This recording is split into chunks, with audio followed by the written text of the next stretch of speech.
Catus Ratchets here. I mistakenly said that, and it's probably true. I do review a lot of ratchets, mainly to create a database so people really have an idea of what's going on with all these different ratchets. A lot of these show up on Craigslist online. You may be wondering what's inside them. So that's the purpose I make with these videos.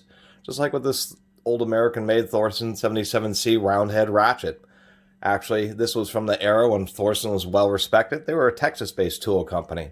And if you're wondering about this logo, this is the original Thorsen logo. If you've seen other Thorsen tools with different logos, such as this is towards the end of Thorsen's tool life when they were trying to remain in business, started moving to contract manufacturing. This is a Taiwanese spinner handle.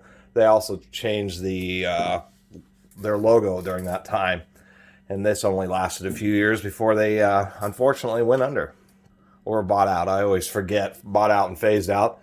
But this ratchet's from the era of respected Thorsen. And yes, I do get lucky in finding many old ratchets that are in very good condition, not totally rusted to beans. And so I'm thankful of that. Here's the Knurling, really pretty nice. They actually have very thick chrome plating. You can really see that, and you can feel it too. The chrome plating so much, it actually rounded off some of the Knurling. Still, pretty nice. Really pretty well finished ratchet. You know, very even. Overall, I like it. The anvil play, just from the factory, even with the spiral spring, isn't too bad. Has a good action. I do like the reverse switch. It is pretty elegant. It's easy enough to use, but not too bulky. Like that Pennons I just reviewed earlier.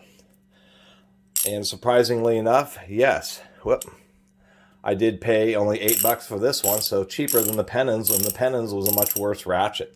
Anyway, let's take, well, before I talk about the inside, one thing I was going to mention about this Thorsen, they use a very oversized ball detent. This is actually much larger in diameter than many other ratchets, and you can see that.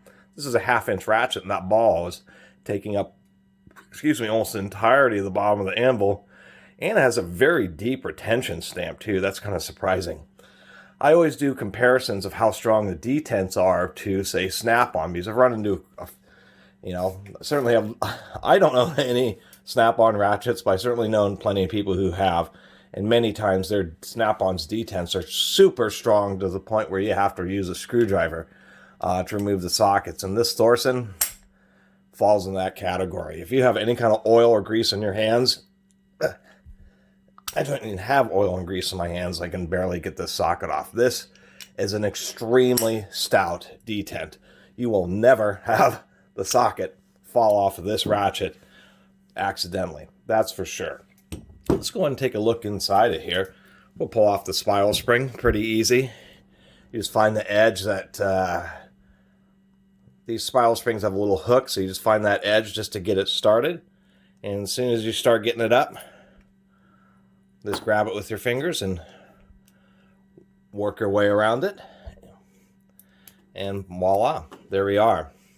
So the mechanism isn't super great. It's very similar to what we had in that Pennons. We can see that it's actually super dry in here. I don't know if Proto ended up buying it out. It certainly seems similar, but this is what we would call the SK design. When you have a single rocking pawl like this is the design that SK invented. The problem with SKs is they're always really undersized. This Thorsen, I would certainly say, is better than an SK. It's only a single pawl, but versus that Pennons, we can see that it is a triple tooth. What's interesting is it actually appears that they were making it a quad tooth, but then they, for some reason, decided to get rid of that 4th tooth. The other thing that's a little bit interesting is these teeth aren't sharp. They're actually pretty blunt. But nonetheless, I like the idea of having 3 teeth of engagement instead of just 1. Pretty stout spring.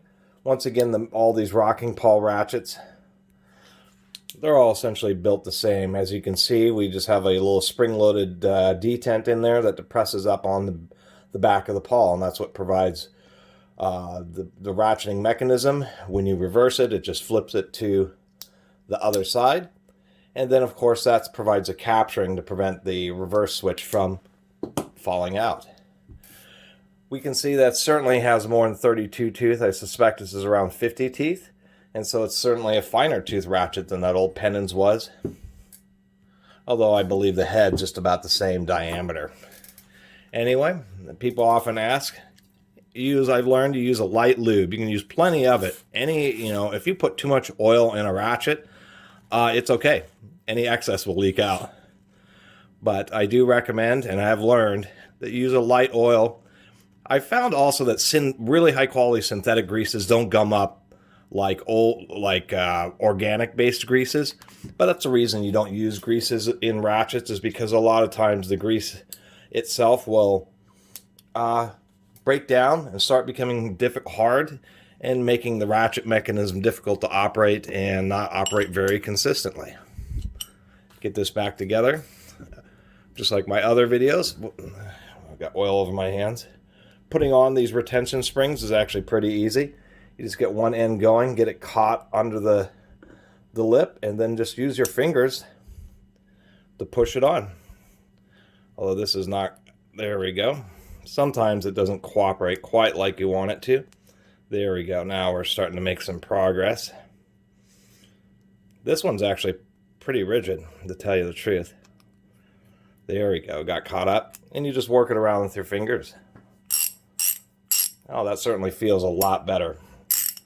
I do like this Thorsen just because that detent is actually pretty strong in there. It's much better than some other ratchets, so it's not the easiest to use with one finger, but it's not too bad. Overall, I think this Thorsen ratchet isn't too bad. It's certainly respectable. Better than the Pennons. It's a finer tooth ratchet, and it has 3 teeth of engagement, so it gives you just a little bit more solidity.